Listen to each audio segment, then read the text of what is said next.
I'm hot all the time. I'm hot now. Oh, my bad. Let me fade in. What's up out there, tube heads? This is your boy El Dorado Omega. And today I have the distinct honor and pleasure of introducing to you my friend, Charles Quinniey. He is a very distinct young man here in the Atlanta area. And instead of me telling you about him, let him tell you about himself. Again, my name is Charles Quinniey, and I'm an advisor in the Office of the Dean of Students at Georgia State University. Essentially what I do is I help students with Georgia State University resources whenever they have a hard time or not quite sure of where to get help. When you say you help them when they're unsure, what do you mean, like as far as scheduling classes, or I'm kind of lost with that myself? Could you go into detail about that? All of the above. So I guess I'll start out with how our office works. Our office has two departments, student conduct and student support. Student conduct, of course, is for if students get in trouble or if they need what's called a dean certification, which is a background check. An academic background check is to see if a student has ever gotten in trouble in school. So if a student wants to work for the FBI, a law enforcement agency, or trying to go to grad school, a dean certification is usually one of the requirements for that. I work on the student support side, in which I help students with excused absences, general advisement, things like if they lose their college ID, they need excused absence again, or if they need what's called an emergency withdrawal, which means if a student is faced with extreme medical emergency, mental health emergency, and they need to get out of their classes to take care of their personal situation, I assist them with that process. Okay, sounds pretty good. Mr. Quinniey, I'm gonna have to get your information from you in case the audience needs to get in contact with you. Could you please give me your information as far as your social media, and I have my editing team put that below, and so you can be reached before we go any further in this interview. Yeah, my Instagram is Quinniey, or CQUINNIEY, and I'm also Charles Quinniey. That's my Instagram. That's how you can contact me. Okay, gotcha. Okay, Mr. Quinniey, could you give me, well, not only me, but could you give us some background about yourself, like where you grew up, if you attended college? How did you get to the point of where you are now? It's really, really interesting. I'll try to sum it up as I can't really hear you either. That's an interesting question. I'll try to sum that up as quickly as I can. That's a long journey to how I got here. I'm originally from Buffalo, New York. I grew up on the east side of Buffalo, New York. For those who know hip hop, they probably know Griselda or Benny the Butcher, West Side Gun, Conway. I'm from the same area. I'm from Buffalo, New York. I went to Hutch Tech High School, and from there went to Morehouse College here in Atlanta, Georgia. And Okay. I've kind of gone back and forth between Atlanta and Buffalo. I started my career in advising in an unusual way. I started out learning animation. I was trained in animation in Toronto at the Toronto International Academy of Design, and then later I started working for ABC Buffalo, New York, where I did all types of graphic design, animation, studio camera work, and my uncle and I we ran an internship program called Western Europe Media Professionals, and so we train young people in television production. And throughout my journey, through my different jobs I've always found myself in position of advising and mentoring young people, and that's kind of how I got here. Through my love of animation and comic books that brought me here. I'm sorry, I don't mean to cut you off, but that's how Charles Quinniey and I kind of bonded. We were talking. Of course, you guys know I'm a barber. I'm here at work now with the Poor Man's Podcast, but that's how he and I bonded, because we were talking about certain media aspects, and he was telling me all of the things that he was able to do, and he could show me. And I told him it would be very interesting, I think, to get him here. And I'd like to say thank you again for blessing me on the podcast, on the show. I appreciate it. Mr. Quinniey, my question to you is, do you think your job is, how do I say this? I know you help and assist a lot of people. I don't want to make it a black and white issue type thing, because I know I spoke to you off camera about that. You said it's about equal, or it's the same. The ratio is the same of people attend. It's not no minority or majority there. But do you think you help and assist a lot of our people being in the position that you're in? Yeah, I do. I do help a lot of black people, a lot of brown students, a lot of white students. I help all students. Exactly, Um, exactly. Georgia State University does have a large black population, but we still have a large white population. We have a large Asian population that also attends the university. So I mean, as far as helping students, I don't really look too much as far as which race of student I'm helping. I'm trying to Gotcha, help. gotcha. If a student comes to my office, I help them, and it's interesting because I help disabled students. There's a lot of students who have disabilities that come into my office. They're not aware of access and accommodations, which is a program to help students who have long-term illness or a long-term situation to help them get solutions and situations settled with with extra need for their classes. So yeah, it's just I'm willing to help anybody. Gotcha. All they got to do is be a Georgia State student, and it's my job to help them. And I already knew that because of our previous conversation. I think Los had something to say in the background. Let me put the camera. He's back there with a yellow suit on, y'all. Yeah, now, I had a few questions, but, I just wanted to say one thing. I'm proud of this brother for coming in and helping our youth move forward expeditiously to become better and great people. And I take my hat off because it's amazing to me. But one question I had to ask, though, that I was hearing about Georgia, that I don't know, and it's good to talk to the advisor right now. I heard, me personally, if you are a resident of the state of Georgia, that the university, is it a percentage off of it, or it can be free to an individual? Oh, you're talking about sounds like you're referring to the Hope Scholarship.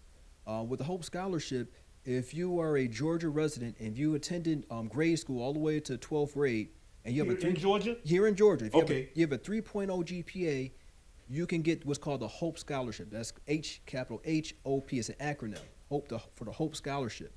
And I believe it's funded through the Georgia Lottery. Yes, sir. And it's an amazing program because it gives students the opportunity to go to school. I mean, going to college is a privilege. It's a privilege that a lot of people who don't come from financially wealthy backgrounds to have that opportunity. So the students that you mainly advise, are they scholarship or they pay, or it doesn't matter? Oh, it doesn't matter. In the general scheme of things, it doesn't matter.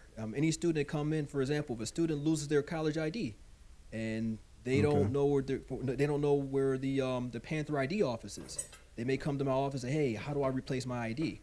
Now, what gets interesting is, I won't say interesting. It's I don't want to say trouble. I don't want to put a negative spin on any type of student that comes to my office, but we do have a lot of students who will face homelessness. We have foster students that come to my office, and so they need different services. Like foster care students, they have a lot of resources they may not know they have access to, so they get information about that by coming to my office. If a student is in trouble, I say, because students, unfortunately, in college, they do some silly, dumb things sometimes. Well, they do something dumb and they get in trouble for it. It's called violating the code of conduct.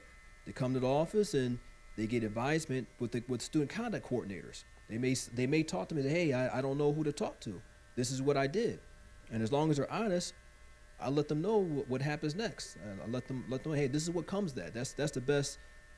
That's the best summary I can give for how the office works. If you have any type of situation that you're not sure about, you should contact the office of Dean of Students. And that's not just at Georgia State University. That's to any college kid anyone in college at any university. I had to correct myself on saying college kid because we have what's called a 62 program, which means if you're 62 years old or over, you get to go to college for free.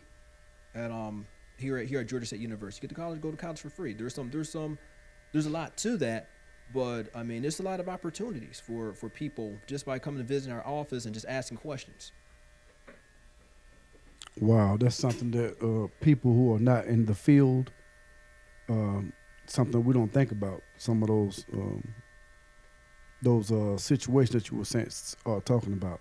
But one that just touched me was a homeless student. I would have never thought of that, man. Could you maybe not go into specifics of that one, but could you kind of like go speak generally on that? Yes, that's pretty yeah, that's very interesting. Yeah.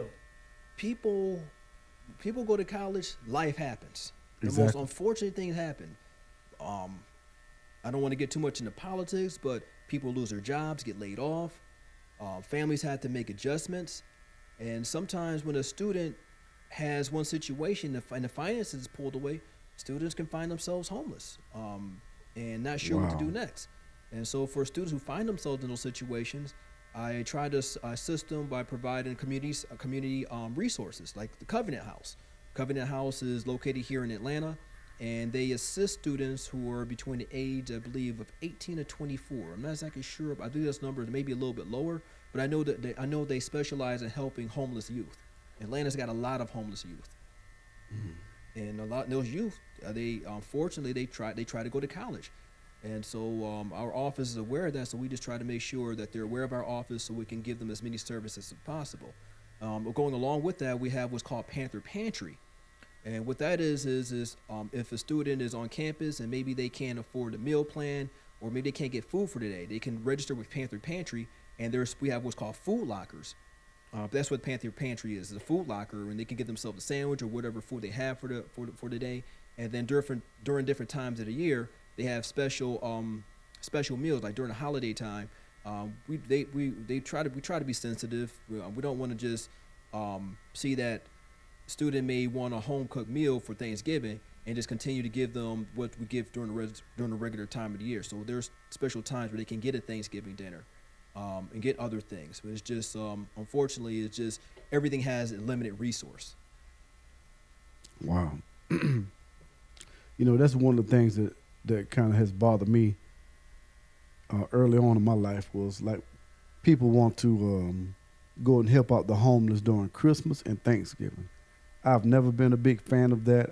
I've always thought that should be done year round, But a question that I have to you is, do you have certain partners? Just say I want to go and what's the word I'm looking for? Do community service for the college students or for the youth. Do you have any programs available, or how would that work? Oh, that's a wide question. Someone wanted to get in contact with Georgia State University and to help the students. I'll try to break it down to different categories, which I know you can help students. If you're a business, small business, large business, if you want to offer an internship, you can go on Handshake and post your business on Handshake with the opportunity. That way, students can actually go through Handshake and find out about those opportunities. Handshake is a job portal that students at Georgia State University use to find about jobs on campus, off campus, internships. That would be the best way to go as far as trying to offer students an opportunity for that. If it's specifically financial, if you go on Georgia State's website, there's a place so you can donate. I highly encourage people to donate because that money goes to a good cause. We have students oftentimes have a hard time paying tuition. Sometimes the students just have a lot of needs, and that money goes to a good cause.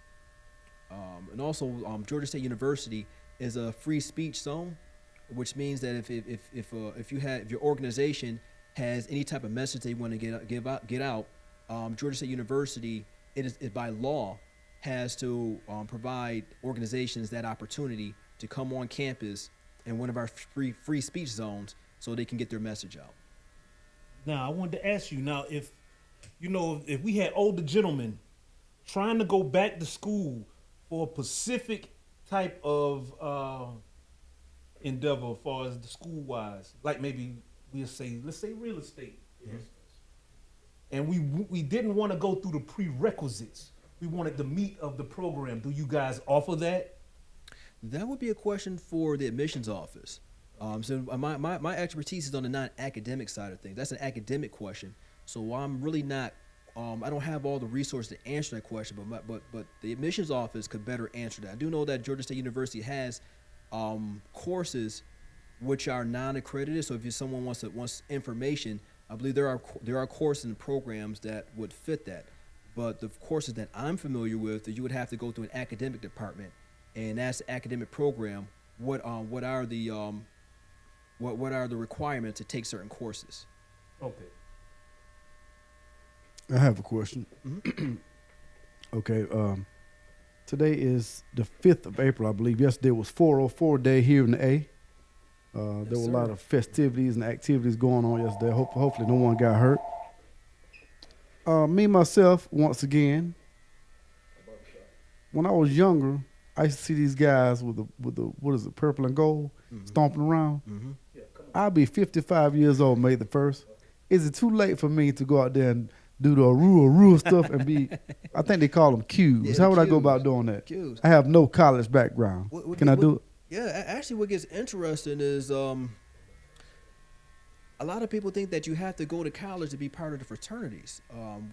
About a couple of years ago, while I was trying to get a government job, I was approached by the Qs that let me know that I could have the opportunity to pledge. I mean, that's not my thing, but I would say if someone's interested in that organization, that you reach out to them, contact them, reach out to them, and find out what it takes to get involved. Oh, wow. Now, I wanted to ask you what is your motivation? What sparked your interest to come to Atlanta, Georgia State University, and come to advise kids? What was the motivation? Wow, that's a huge question. I first came to Atlanta in 1992 for a college tour, and that's when I first visited Morehouse College. Being from Buffalo, New York, I didn't see a lot of positive things about Buffalo. Growing up on the east side of Buffalo, it just seemed like depressing. It didn't seem like I didn't see a lot of positivity. I thought that every urban area was depressed and was hard to get opportunities. And so when I visited on the college tour, we visited because we went down the East Coast. So we visited Howard University, Hampton, Spelman, and Morehouse. And then when I got to Morehouse and I found out that's where Martin Luther King studied, and I'm learning more about the civil rights movement. Not that I didn't know about the civil rights movement before, but it was the first time I'm seeing video of how the dogs were being released on people during the civil rights movement. I mean, I had heard stories of that, but I didn't know there was video existed of this stuff. I think I was 13 years old at the time. We went to the King Center, and I'm just sitting watching this video, and I'm just staring at the screen like, wait a minute, this was okay at one point. This was just okay to just do this. I mean, it's one thing that to see and hear about racism, and not saying that I didn't experience my own racist situations growing up, but I've been fortunate. I've never had the police release dogs on me. I've been fortunate that I didn't have to go through what people living during the civil rights had to go through, and the people before them, going all the way back to Reconstruction and slavery and that time period of the diaspora. I'm fortunate I didn't have to go through that, and it kind of I said that part sparked something in me because I went and asked for an application to go to Morehouse, and my father said, "Well, you don't know where you're going to go." I said, "Dad, this is where I'm going to go. I've made up my mind. I'm going to go to Morehouse," and I kept that application for 4 years. And when I got to become my senior year of high school, I really wasn't sure what I was going to do. And then I thought about the application. Kept the same application, kept it for 4 years, kept it nice and neat. And I said, I'm going to apply here and just see what happens. And I got in, and I ended up graduating from Morehouse. And the crazy part is I thought that going to Morehouse, graduating, that would have launched my career. Something amazing happens, and that's not exactly what happened. It was I was faced with a challenge when I graduated. Now what? No one prepared me for that. You went through Morehouse, went through college, passed your classes. Now what? And I had to leave Atlanta. I had to go back to Buffalo, and I was faced with now what? I went back to being an after-school teacher, preschool teacher, summer camp counselor, and I'm like, that's it. I went away just to come back to doing being a summer camp counselor, which was what I was doing when I was a teenager. And I had a conversation with my mom. My mom was saying, well, I don't like where you're at mentally. I think you need to go and do something that makes you happy. I know you like cartoons and comic books and animation. I think you need to go do that. And I said, Mom, that don't make any money. There's no money in that. I need to put that away. I need to find myself a real career. And she said, I just want to see you happy. She said, let me see what I can do to help, see if I can pay for this and let's see what happens. So I said, okay, Mom, I'm just going to just take your advice. I mean, I don't want to argue with my mom. I mean, she helped me out a lot. I get a lot of advice from my mom. And she said, so she called the Canadian hotline. Buffalo, New York is not too far from Toronto, Ontario. For people who don't know, it's only 2 hours away. Back in the day, I used to go to Buffalo. I mean, from Buffalo to Toronto for Caravana all the time. It's a good time. But my mom called the Canadian operator and she asked where are the animation schools in Canada. And so the operator gave her a school called the International Academy of Design. And so I applied, and it was strange. As soon as I applied, it said, you got accepted.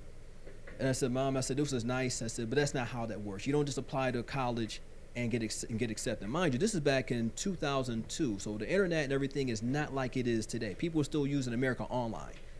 People still had dial-up at that point. And so for a school to instantaneously grant me admittance to their school, I thought that was really unheard of. But it was true. The school called me the next day and said, hey, school classes start in 2 weeks. We need to hurry up, get you processed. So you get up here, find your housing, and you get you to go from there. So I was part of their 1-year program, which I learned 3D animation and visual effects. Well, it was a great program, but it was just a lot. It was just a lot. So from there, I came back to Buffalo after a year, worked at GameStop. So here's that question again. Now what? I'm working in a video game store, and GameStop, man, they don't pay much. They make a lot of money selling games, but the employees, I didn't see much of that money. Then I didn't get rehired for after the holiday season. I was a seasonal hire, and I became a social worker. And I started getting a little frustrated, like, well, why am I doing social work? But then I just started paying attention that I was making the kids happy. Foster kid, my job was I was a home finder, which meant I recruit foster parents, train them, and help place foster children into foster homes. But what I wasn't prepared for was that little kids, foster children, were looking to me almost as a parent figure. I was 24 at the time, and at the time I was young. I didn't look at myself as a parent figure. I'm like, that's for other people. I ain't no father. I ain't no. But the children were showing me something different. When they would see me, they would just have different reactions when they first see me. I would say, hey, how you doing? Expecting them to immediately take to me, and someone would tell me to shut up, go away, and a lot of other stuff too. And I was like, I didn't take offense to it because I was like, they're in a really tough situation. I was like, what would I be like if I was in that situation? Because I was young too. I gave plenty of adults attitude. I said, now it's my turn to be adult and take that attitude. So I said, you know what? I'm gonna draw him a picture of Bugs Bunny and see how that reacts. What kind of reaction would that give to him? And a lot of kids, they would shy away. Like, wait a minute, why is he drawing me a cartoon? This is an adult, and he drawing cartoons. And because I mean that they had the animation going on. Yeah, so it was already in you to draw already. Yeah, I was already drawing. Right. I was 11, 12 years old. I always knew I wanted to be an animator. I wanted to make cartoons. I wanted to work for Disney or Milestone Comics or anyone that doing comic books. That's what I wanted to do. Comic books. So do you still get to follow your dreams as you doing what you're doing now? Because I do know that if you're doing that, you got a computer next to you. If you're doing animation, you still working in the Adobe Creative Suite, right? Yeah, I work in the Adobe Creative Suite. I work with Autodesk Maya, Blender. I do stop motion. I can do a little bit of everything. But wow, that's amazing. You talking my language. That's exactly what I'm into, man. Oh, wow. That's what I work in the Creative Suite, man. I used to teach it too as well, man. Wow. So we can sit down and collaborate on some different projects if that's what you do. Yeah, definitely. Okay. But what I didn't anticipate from all of this was becoming an advisor. I did not see that coming. I didn't see that coming at all. When I got to SCAD, when I came back to Atlanta in 2012, I came back to get my master's degree in animation because I wanted to teach animation. Okay. While I was in animation school, I thought, okay, I'm in school with all these other creative people. I got to outperform them. I got to outdraw them. I got to out-animate them. None of that happened. My friends are some of the most talented people I've ever seen. I'm meeting people who now are in credits of some of these Disney and Pixar movies. I mean, this it's just amazing. I think one of my friends, he just recently, I think, worked on The Simpsons. I'm like, man, these just some incredibly talented people. And then not only just at SCAD, I started to interact with the independent comic book community here in Atlanta. Atlanta has a lot of amazing independent comic creators. I recently ran into a friend of mine, Dawu Anabwile, who created a comic book called Brother Man back in the early '90s. It was just really amazing. I mean, he's been very supportive. I mean, I helped him sell current issues of Brother Man. He brought back Brother Man, I believe it was 2013 or 14 when I met Dawood, and he's been just an amazing creator. As a matter of fact, he's an animation director for Cartoon Network's most popular cartoon right now called Iyanu. It's an African cartoon, and I wish more people were talking about it. I got to give a shout out to some people, and besides Dawood Anabwile, Joshua Leonard, who's a character designer on there. Brandon Easton, who's an amazing comic book writer. He did writing for Iyanu. I believe he's the one that translated the comic, made the transition of making a comic into an animated script. Now, he's not the creator of Iyanu, but he knew how he's done a lot of writing in animation. He's got an amazing resume. He's written for Transformers, Rescue Bots. He's written for Thundercats. I think he wrote for a Thundercats series that came out shortly. He does a lot of comedy. He did some writing on Vampire Hunter D. He's got an amazing resume. It's not just him, but he's out in California. But in Atlanta, we got Milton Davis, Dedra Sneed with Subzoom. It's just a whole lot of black creators who are doing some amazing things. I was just in awe. Mesmerized. I was just mesmerized. By all the words I was that just came no, I out was this just man's mesmerized mouth. listening I can't to believe this. this man, and you done been through a whole Hold lot, on, man. let So me- we trying to let me sit put the here camera and back on intake so you this can thing right see. here. You know what I mean? You need a camera, man. They can't see you. They just see your suit, man. It's just, Hey, I was mesmerized though. Right, but, yeah, you but I do mesmerized. want to say one thing though. Don't sell yourself short too. Out of all of those amazing people, from what you and I have discussed offline, and from some of the things you showed me, you are also an amazing person as well. Right. I appreciate it. Very much so. I'm gonna get. But you do gotta follow your dream, though, man. You can't cut your dream short. Oh no, I'm about to get to me. It gets real interesting. Not cutting myself short. So being around these people, I started to reassess myself. I was like, well, wait a minute. All these people do amazing things, but they're all not good at everything. So I'm like, well, what am I good at? And while I was at SCAD, my friends started letting me know that they have had issues with their production of their animation. So a lot of people start asking me for advice. Well, how do I do this? One friend, her entire team didn't want to work together anymore. I got her team together. I helped her essentially get her film finished. And so then I was like, okay, I think this advising thing is kind of cool. And I started thinking about my life. I'm like, wait a minute, I've been advising young people for a very long time, but I never thought about advising people my age or older. Then eventually I met John Lewis, who has a comic book called March, and I talked to him at Dragon Con, and I found out that in his younger years he actually visited Buffalo, and he wanted to know more, see what Buffalo is like today. Of course, this is back around 2000. Wow. About 2017, 2018, somewhere around there. That's when I was talking to John Lewis on a semi-regular basis. And so I was like, wait a minute, he wants me to bring him to Buffalo. I said, this would be great for me to bring John to Buffalo, because most people, they write autobiography about their life as a novel, as a book form. He wrote his book as a comic book. And I asked myself, why did you do that? He said because a comic book is why he got involved in the civil rights movement. It was called the Montgomery story, and the Montgomery story is I want to say it's maybe like a 20-page comic book, and it's a pamphlet for nonviolent protests. The book is actually banned in a lot of communist countries. The book can get people into a lot of trouble if you have this comic book in some countries who don't like democracy. And so, unfortunately, I wasn't able to make it happen for him to come to Buffalo. But I was like, wait a minute, this is someone who is very important asking me for help. I really need to figure out, wait a minute, what am I doing? I always draw like comics, but just like comics, brought him to the civil rights movement, doing some more amazing things. Maybe there's some more amazing that I need to do. So actually, things led to me to work for Oxford Comics. Oxford Comics is the largest comic book store within Atlanta. Oxford Comics, that's in Atlanta, Georgia? Yes, sir. Right down the street from this barbershop. Oh, yeah? Get out of here. Yep. And I started talking to the customers, and I met one of the customers. She was a dean at Georgia State University, and we talked, and we often talked a lot.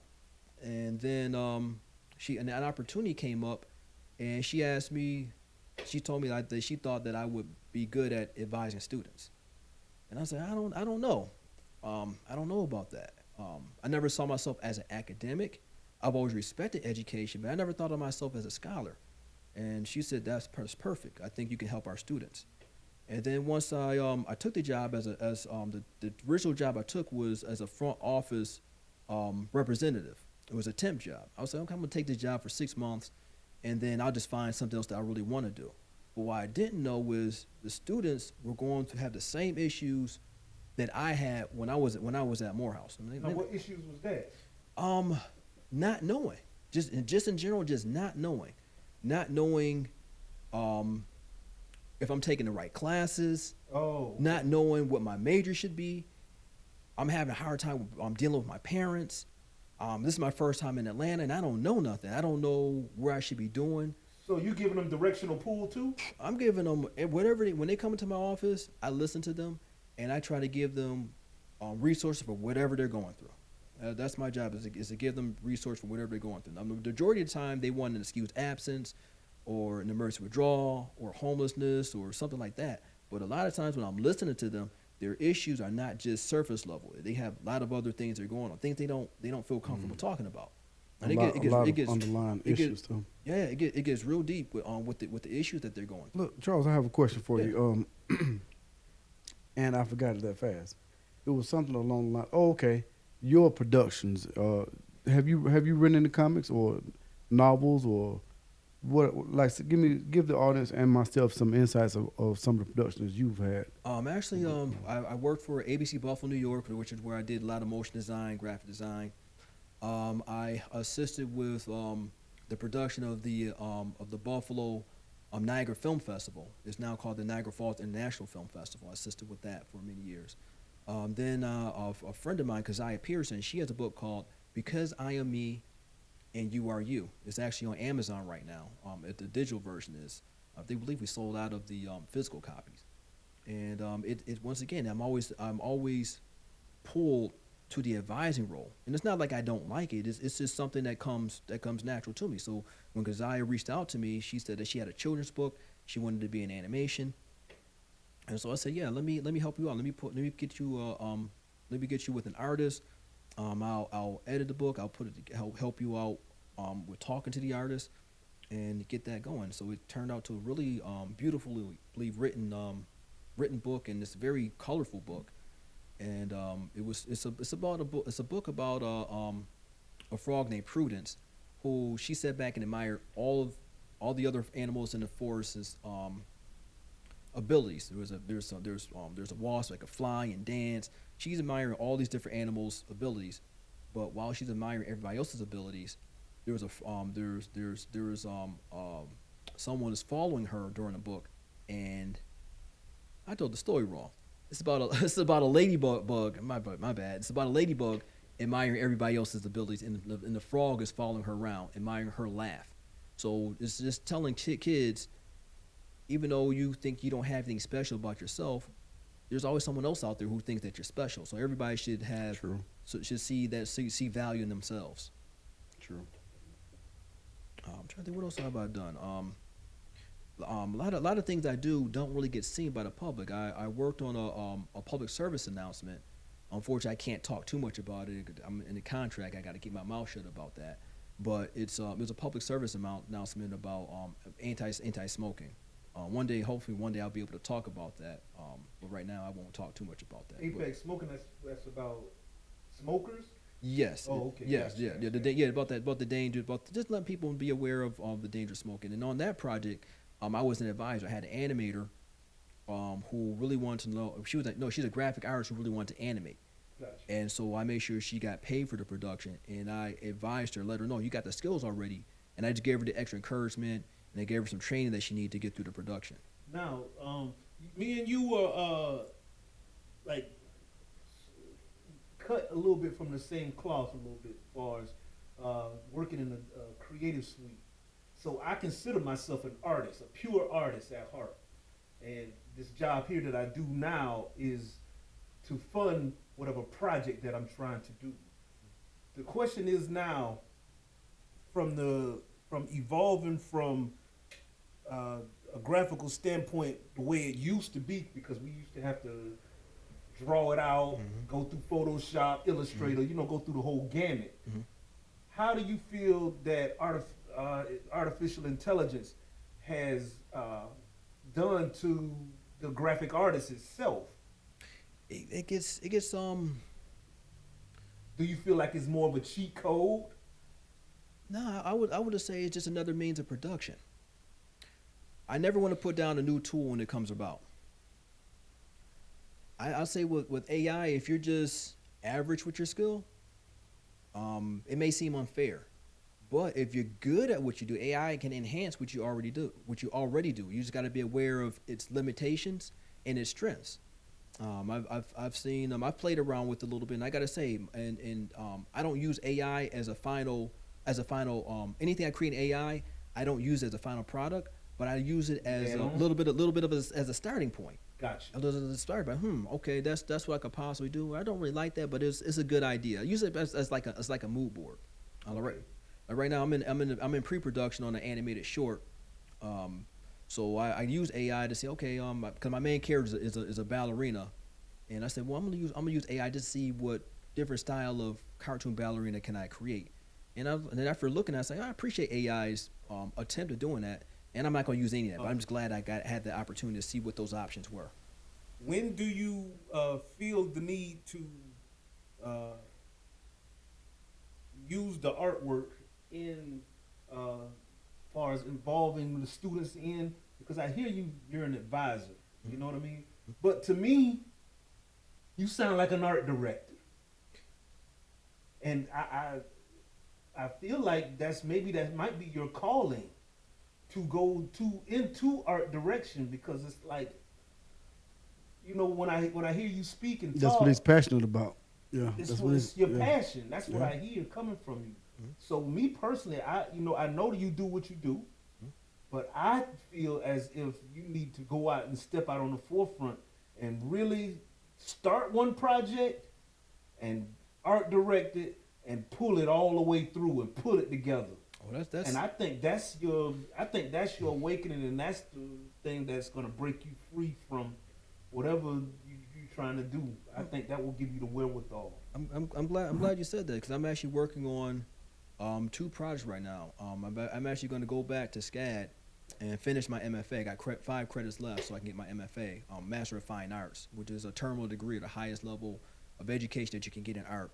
And the story is about, I don't have a name for it yet. I'm still in pre-production, but the story is about a ballerina, a little girl who wants to be a ballerina, but she has cancer. And she has a connection with a jewelry box that has a ballerina danced on it. So as you're watching the story, in the beginning, she's relatively healthy. The music box is playing regular pace, showing that she's healthy. As the story goes on, the music box slows down, kind of representing that her health that there's something wrong. And so I'm just gonna leave it at that. I don't want to give too much away, but that's the story that I'm working on, and I hope that people will enjoy it. I wanted to really be inspiring to people who may be going through their own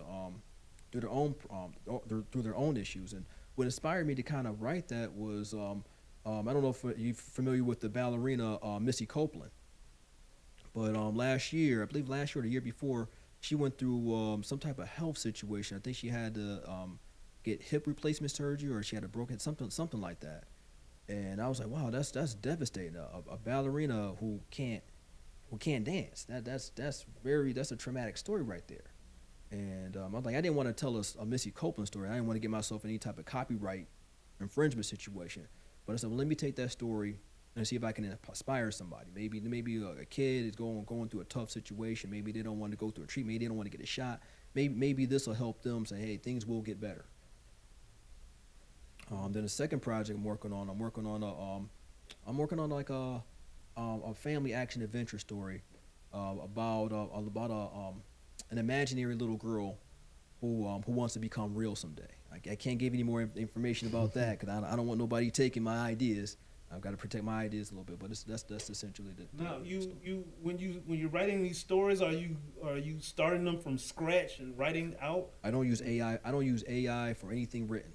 That's, To me, when I hear this is brilliance at its finest, because I know how hard it is to write a script and to leave your own mind and immerse yourself into a deep imagination. So I know how tough that can be, and you can actually find yourself in writer's block when you're doing this type of work. How are you going about your creative process and your flow when you're writing? I have to thank the fact that I grew up a TV kid. There was three things I did as a kid. I watched TV, I played a little bit of video games, and I played outside a lot.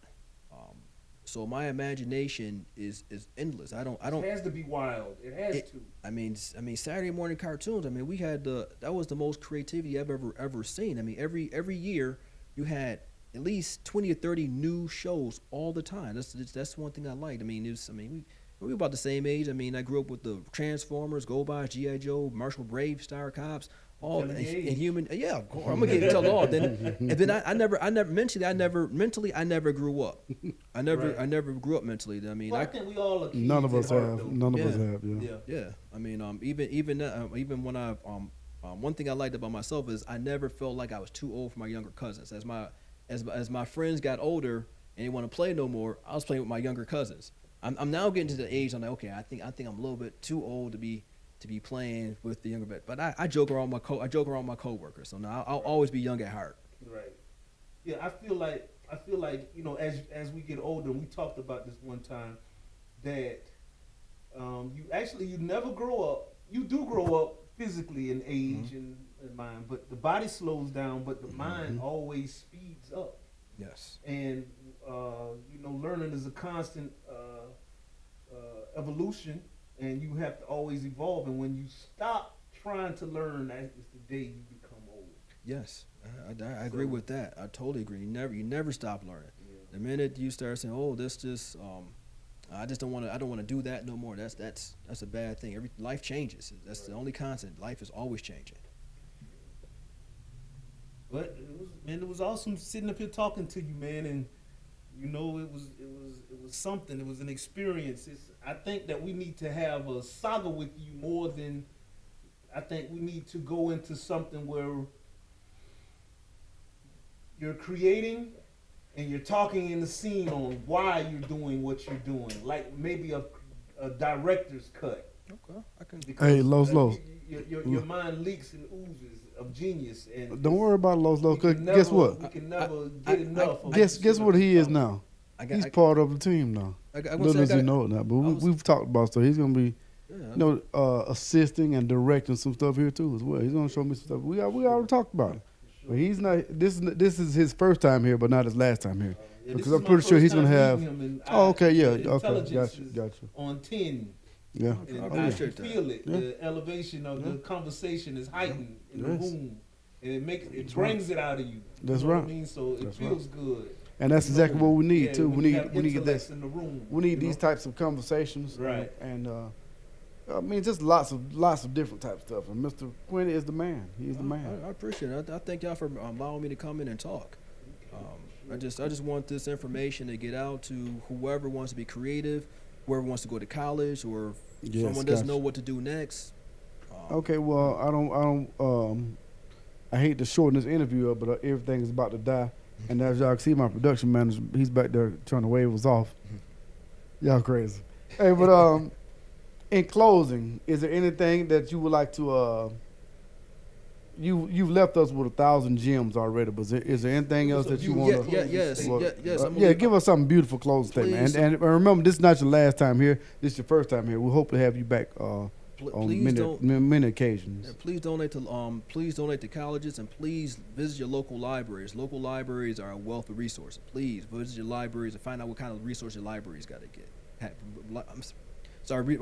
See what resources your libraries have. They can't see you, but they can see you because the camera's on him. Right. Is there any Los- closing statements or gems you like to drop before we get out of here? I'd say while we sitting up here talking, man, you know, life is beautiful. Amen. And protect your kids' imagination. That's true. Because That's you right. see what imagination does to the Okay, in mind. closing, guys, I would like to thank Mr. Quinniey for sharing his expertise and giving us his testimonials. Like I stated before, this is his first time here, but this won't be your last time seeing him, because like I said, we put the got camera some back stuff up in the also works. Los as well. with his And also my yellow man- suit on. There's Los in the back, y'all. So of course, Los will always be here with me. So I'd like to thank y'all for tuning in, and love, peace, and hackers. We out of here. All right. All right. I appreciate. What are you doing with the Creative Suite? Man, I've done so many projects, man.